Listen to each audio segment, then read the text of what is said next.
Okay guys, for today's video, ito i-share ko na sa inyo ang aming ulam ngayong gabi. So later guys, imumukbang ko rin yan.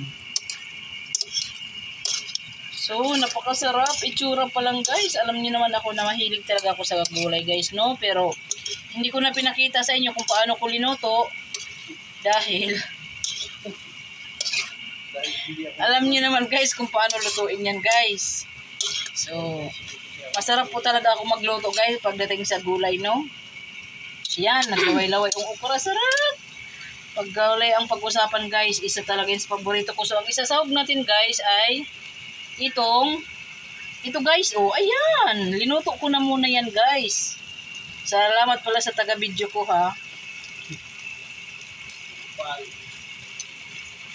Linuto ko na muna guys bago ko linagyan. Yan, charap-charap. So, di ba guys? Ang matatakam nito ay ang mahilig lang po talaga sa gulay. Oh my gulay. Ang mahilig sa gulay guys ay matatakam nito.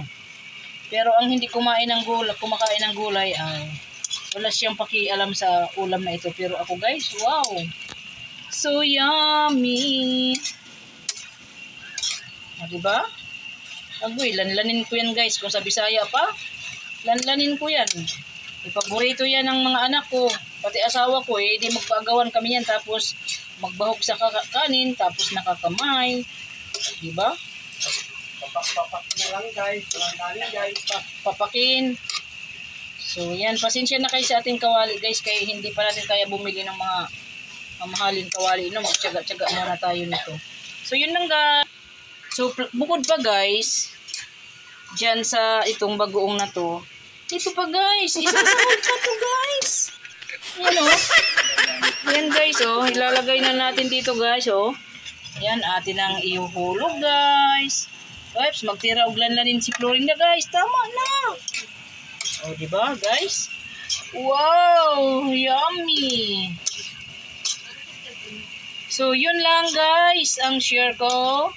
Mega love shoutout sa lahat ng makapanood dito sa video ni Florinda's Mix Vlog. Sa lahat ng mga makapanood ng video na to guys na hindi pa nakapag-subscribe, huwag nyo pong kalimutang pindutin ang bell button dyan guys. Andyan lang yan sa gilid-gilid guys. I-bell all nyo na rin guys para updated kayo sa mga video ko na i-upload. Maluoy taon mo guys. Subscribe taon mo sa akin guys. Kay luoy man ang ako Florinda's Mix guys. Kay 167 subscribers pa lang guys. So yun lang guys. Kunik-kunik. Bye-bye.